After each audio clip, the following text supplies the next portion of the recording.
മലയാള സിനിമയുടെ ചരിത്രത്തിൽ ഒരിക്കലും മറക്കാനാകാത്ത പേരാണ് സലിംകുമാർ. ചിരിപ്പിച്ച് കണ്ണീര് വരുത്താനും പിന്നീട് അതേ പ്രേക്ഷകരെ ആഴത്തിൽ ചിന്തിപ്പിക്കാനും കഴിഞ്ഞ അപൂർവ കലാകാരൻ. ഒരു മിമിക്രി കലാകാരനായി ആരംഭിച്ച അദ്ദേഹം പിന്നീട് മലയാള സിനിമയിലെ ഏറ്റവും മികച്ച ഹാസ്യ നടന്മാരിൽ ഒരാളായി വളർന്നു.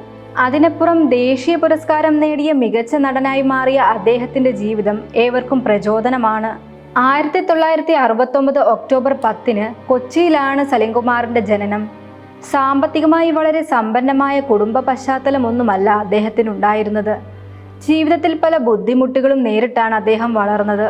ചെറുപ്പം മുതൽ തന്നെ ആളുകളെ അനുകരിക്കാനുള്ള കഴിവ് അദ്ദേഹത്തിനുണ്ടായിരുന്നു. സ്കൂൾ വേദികളിലും നാട്ടിലെ പരിപാടികളിലും അദ്ദേഹം ശ്രദ്ധ നേടിത്തുടങ്ങി. പിന്നീട് മിമിക്രി ട്രൂപ്പുകളിലൂടെ കേരളമെങ്ങും സഞ്ചരിച്ച് കലാപ്രകടനങ്ങൾ നടത്തി. അന്ന് അദ്ദേഹം സ്വപ്നം കണ്ടിരുന്നത് സിനിമയിലായിരുന്നു. എന്നാൽ സിനിമയിലെത്തുന്നത് അത്ര എളുപ്പമായിരുന്നില്ല. രൂപഭംഗിയുടെ പേരിലും പല അവസരങ്ങളും നഷ്ടപ്പെട്ടു. എന്നിട്ടും അദ്ദേഹം പിന്മാറിയില്ല. കഠിനാധ്വാനത്തിലൂടെ മുന്നേറി. 1990കളിൽ ചെറിയ വേഷങ്ങളിലൂടെയാണ് സലിംകുമാർ സിനിമയിലെത്തുന്നത്. ആദ്യകാലത്ത് അദ്ദേഹത്തിന് ലഭിച്ചിരുന്നത് കൂടുതലും കോമഡി കഥാപാത്രങ്ങളായിരുന്നു. എന്നാൽ വളരെ വേഗം തന്നെ അദ്ദേഹം സ്വന്തം ശൈലി രൂപപ്പെടുത്തി.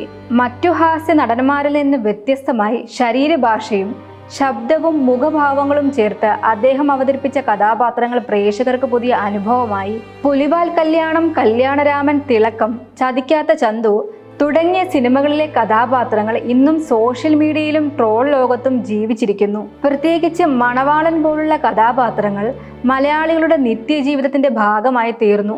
മലയാളികൾ ഏറ്റവും ഇഷ്ടപ്പെടുന്ന സലിംകുമാർ കഥാപാത്രങ്ങളിൽ മണവാളൻ മുൻനിരയിലാണെന്ന് ആരാധകരുടെ പ്രതികരണങ്ങൾ കാണിക്കുന്നു. സലിംകുമാർ വെറും ഹാസ്യ നടൻ മാത്രമായിരുന്നില്ല. ഗൗരവമേറിയ കഥാപാത്രങ്ങൾ അവതരിപ്പിക്കാനും അദ്ദേഹത്തിന് അസാധാരണമായ കഴിവുണ്ടായിരുന്നു. അച്ഛൻ ഉറങ്ങാത്ത വീട് എന്ന ചിത്രത്തിലെ അഭിനയത്തിന് അദ്ദേഹത്തിന് സംസ്ഥാന പുരസ്കാരം ലഭിച്ചു. ഇത് അദ്ദേഹത്തിന്റെ അഭിനയ ജീവിതത്തിലെ വലിയ വഴിത്തിരിവായിരുന്നു.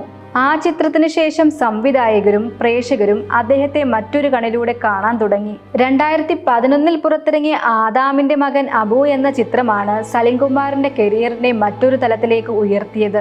ഹജ്ജ് തീർത്ഥാടനം നടത്തുക എന്ന ജീവിതകാല സ്വപ്നവുമായി ജീവിക്കുന്ന അബു എന്ന സാധാരണ മനുഷ്യനെയാണ് അദ്ദേഹം ചിത്രത്തിൽ അവതരിപ്പിച്ചത്. അമിത അഭിനയമോ വലിയ ഡയലോഗുകളോ ഇല്ലാതെ വളരെ സ്വാഭാവികമായ പ്രകടനമായിരുന്നു അത്. ആ കഥാപാത്രം പ്രേക്ഷകരുടെ ഹൃദയം കീഴടക്കി. ഈ ചിത്രത്തിലെ അഭിനയത്തിന് അദ്ദേഹം ദേശീയ ചലച്ചിത്ര പുരസ്കാരത്തിൽ മികച്ച നടനുള്ള അവാർഡ് സ്വന്തമാക്കി. കൂടാതെ കേരള സംസ്ഥാന പുരസ്കാരവും ലഭിച്ചു. സിനിമയും ദേശീയ തലത്തിൽ വലിയ അംഗീകാരം നേടി. സിനിമയ്ക്ക് പുറത്ത് വളരെ ലളിതമായ ജീവിതമാണ് സലിംകുമാർ നയിച്ചിരുന്നത്. സാമൂഹിക വിഷയങ്ങളിൽ വ്യക്തമായ അഭിപ്രായങ്ങൾ തുറന്നു പറയുന്ന വ്യക്തിയായിരുന്നു അദ്ദേഹം. ആരോഗ്യ പ്രശ്നങ്ങൾ പലതവണ അദ്ദേഹത്തെ അലട്ടിയെങ്കിലും അദ്ദേഹം ജീവിതത്തെ പോസിറ്റീവായി സമീപിച്ചു. കരൾ സംബന്ധമായ ആരോഗ്യ പ്രശ്നങ്ങൾ ഉൾപ്പെടെ നിരവധി വെല്ലുവിളികൾ അദ്ദേഹം നേരിട്ടിരുന്നു.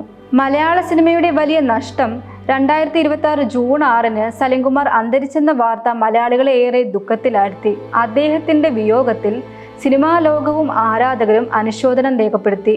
പക്ഷേ സലിംകുമാർ എന്ന കലാകാരൻ മരിക്കുന്നില്ല. അദ്ദേഹത്തിന്റെ കഥാപാത്രങ്ങൾ ജീവിക്കും.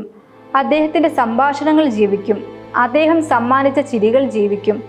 ഒരു മിമിക്രി കലാകാരനായി തുടങ്ങി ദേശീയ പുരസ്കാര ജേതാവായി മാറിയ സലിംകുമാറിന്റെ ജീവിതം നമ്മെ പഠിപ്പിക്കുന്നത് ഒരേ ഒരു കാര്യമാണ്: കഴിവും പരിശ്രമവും ഉണ്ടെങ്കിൽ ഒരു സാധാരണ മനുഷ്യനും അസാധാരണമായ ഉയരത്തിലെത്താം. മലയാള സിനിമയ്ക്ക് അദ്ദേഹം സമ്മാനിച്ച സംഭാവനകൾ ഒരിക്കലും മറക്കാനാവില്ല.